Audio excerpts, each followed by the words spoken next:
everyone and welcome to my channel. তো recently আমি চলে গেছিলাম বেঙ্গলি কুইজিন ট্রাই করতে কেয়ার অফ বাঙালিতে। তো এটা বেসিক্যালি আমি যাদের সাথে গেছিলাম তারা অলরেডি আগে থেকেই ট্রাই করে এসেছিলো, তো ওরাই রেকমেন্ড করেছিল আমাকে। তো এটা হচ্ছে শোভাবাজার মেট্রো থেকে একদম কাছে, শোভাবাজার আর হাতিবাগানের মাঝখানে পড়বে, করিমসের ঠিক পাশেই। তো শোভাবাজার থেকে হাতিবাগানের দিকে যেতেই পুরো সামনেই পড়বে এই জায়গাটা। তো মেট্রো থেকে তো হাঁটা পথে ওই 5 to 6 মিনিটস লাগবে, চাইলে অটোও করে নিতে পারো। আর এটা হচ্ছে এন্ট্রান্সটা। আমরা যেহেতু জোড়াসাঁকো ঠাকুর বাড়ি থেকে এসেছি, তো তাই জন্য আমরা ট্যাক্সি করে নিয়েছিলাম অনেকটা দূর ওখান থেকে। তো এই যে এটা হচ্ছে এন্ট্রান্সটা, দেখে নাও ভালো করে। আর ভেতরের অ্যাম্বিয়েন্সটাও খুব ভালো ছিল, বাট যেহেতু সানডে ছিল একটু ক্রাউডেড ছিল জায়গাটা।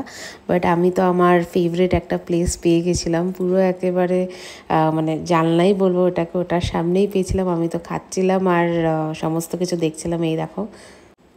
আর এরই মধ্যে আমাদের খুব খিদে পেয়ে গেছিলো, আর তার সাথেই চলে এসেছিলো আমাদের কাছে মেনুটা।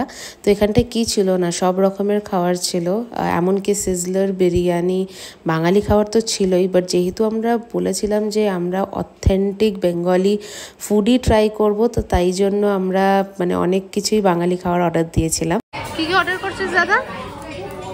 গলদা চিংড়ি, মালাইকারি, মাটন, তারপরে এটার সাথে পোলাও, আর সাদা ভাত, আর স্টার্টারের মধ্যে কিছু মাছের মাথা দিয়ে মুগের ডাল, ভেটকি ফ্রাই। আর স্টার্টার ভেটকি ফ্রাই খাবো এখানকার স্পেশাল। আচ্ছা, আর কোনো মকটেল কিংবা এরকম কিছু নেই?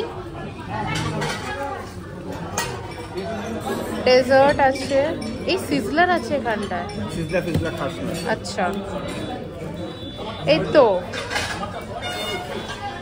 এরই মধ্যে আমাদের হাতে চলে আসলো বেভারেজের মেনুটা। আর এখানটা একটা অদ্ভুত নাম দেখলাম, সেটা হচ্ছে গন্ধরাজ কালবৈশাখী। তো আমরা ভাবলাম যে চলো ওইটাই অর্ডার করা যাক। তো লাস্ট অব্দি ভেবে ওইটাই আমরা অর্ডার করেছিলাম বেভারেজের মেনু থেকে।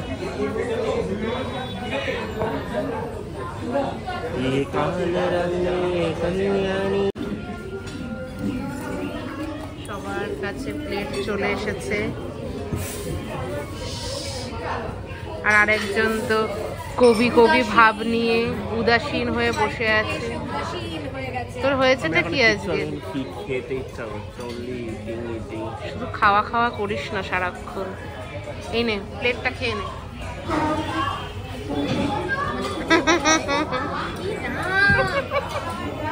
ও পাগল হয়ে গেছে, এত খিদে পেয়ে গেছে ওর। Any comments, Shayanidhi? Shayan's gone nuts. He's just hungry and hangry. আর অঙ্কিতা তো ছিলই পাগল। আমাকে তো ছেড়েই দাও। আমায় দাও না খাবার। দারুণ টেস্ট। অঙ্কিতা হাগি করে দিচ্ছে। ই বাবা, এটা আস দাদা, খাবার দি পয়সা নেই।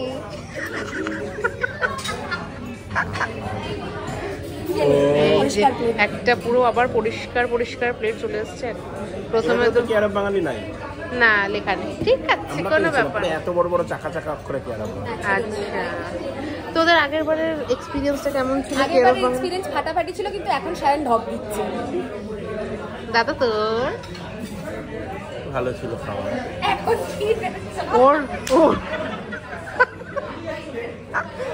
তোর পেটে কি চলছে? ফগ। ওর যেন কি নাম বাচ্চাগুলোর? ওর বাচ্চাগুলোর কি যেন নাম? শাগনিকার। তো এরই মধ্যে আমাদের কাছে চলে আসলো গন্ধরাজ কালবৈশাখী। And my god, this was so refreshing. এত ভালো লাগছিলো, আর দেখো দেখতেও এত ভালো লাগছিলো, আর খেতে তো দুর্দান্ত ছিলই। অলরেডি আমাদের অনেক খিদে পেয়ে গেছিলো, অ্যান্ড আই গেস যে আফটার লাইক 40-45 মিনিটস এক করে সব খাবার আসছিল। তো এই জন্য ভিডিওতে দেখতে পারবে যে আমরা একটু ভুলভাল বকেও যাচ্ছিলাম এটার জন্যে। তো আমরা বেসিক্যালি কী ট্রাই করেছিলাম ওইটার নামগুলো আমি দিয়ে দেওয়ার চেষ্টা করব স্ক্রিনে উইথ অল দ্য প্রাইসেস, যাতে তোমরা দেখতে পারো। তো অ্যাট লাস্ট আমাদের খাবার চলে এসেছিলো। আমরা অর্ডার দিয়েছিলাম সাদা ভাত, চিংড়ি মাছের মালাইকারি, মাটন কারি, তারপরে হচ্ছে পোলাও, আর এটা হচ্ছে ডাল, পোস্ত, আর হ্যাঁ ঝুরঝুরে আলু ভাজাটা ভুলিনি, যেটা আমাদের ডালের সাথে খেতে হবে।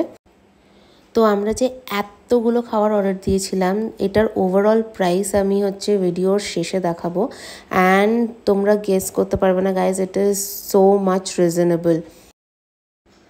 তো আমি ভিডিওতে ট্রাই করব যে যত কটা খাবার আমরা অর্ডার দিয়েছি সব কটা টেস্ট নিয়ে কিছু বলার।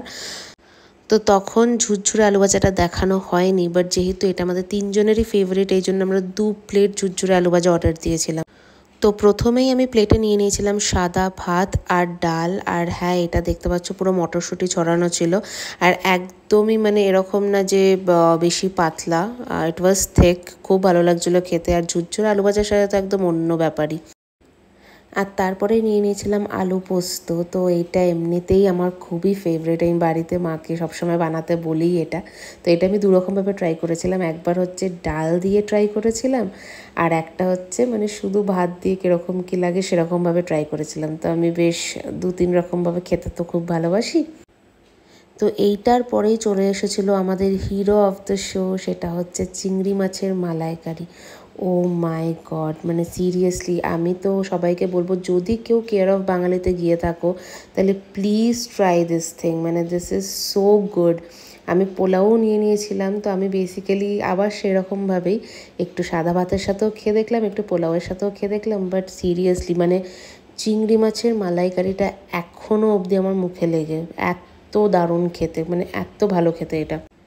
চিংড়ি মাছ তো এমনিতেই আমার খুব ভালো লাগে, but the curry, my god seriously. আর পোলাওটাও জাস্ট ফাটাফাটি ছিল। I am not a pulao person, but seriously আমার খুব ভালো লেগেছিলো পোলাওটা খেতে। আমরা ভেবেও ছিলাম যে চিংড়ি মাছটা আরেক প্লেট অর্ডার দিলে চলে, বাট আমরা এতটাই ফুল ছিলাম তো তাই জন্য আর অর্ডার দিতে পারিনি।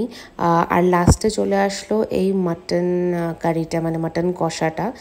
দেখতে তো এটাকে জাস্ট দারুণ লাগছিলো, বাট যখন আমি খেয়েছি it was not that good, to be very frank, একদম টেস্ট ছিল না।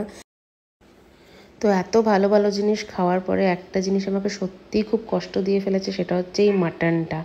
মানে এত বাজে খেতে, কোনো টেস্ট নেই, কিছু নেই। আমি সবাইকে বললাম যে নাও এটাই অর্ডার দাও, বাট এটা যে এত খারাপ খেতে হবে এটা আমিও বুঝতে পারিনি। তো এবারে প্রাইসটা বলার টাইম চলে এসছে। তো আমাদের 3 জনের বিল এসেছে হচ্ছে 1825। বিলটাও আমি দেখাবো। এবার তোমরা বলো যে এটা রিজনেবল কি না, মানে এত কিচ্ছু খাওয়ার সেটা নাকি 1825 আমরা খেয়েছি। তো ইন মাই ভিউ এখানে ফ্রেন্ডস ফ্যামিলি সবাইকে নিয়ে আসাই যায়। আর হ্যাঁ, কেউ যদি এখানটা আগে এসে থাকো, এখানটা খাওয়ার ট্রাই করে থাকো, নিশ্চয়ই আমাকে কমেন্ট সেকশনে জানাবে। লাইক শেয়ার কমেন্ট কিছুই করতে ভুলো না, আর ভিডিওটা কেমন লাগলো সেটাও বলতে ভুলবে না। তো আজকের আমাকে ভিডিওটা এখানেই শেষ করতে হচ্ছে। তো আবার দেখা হবে তোমাদের সাথে পরের ভিডিওতে। বাই।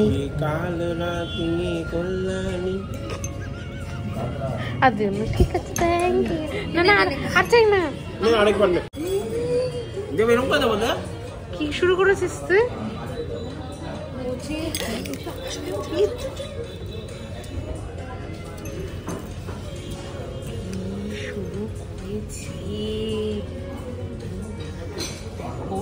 পুরো জায়গাটার অবস্থা দাও তো, শাইনিতে একটু জাস্ট 1 চামচ। একটু ভালোবেসে দিতে চেয়েছিলাম তো। Thank you.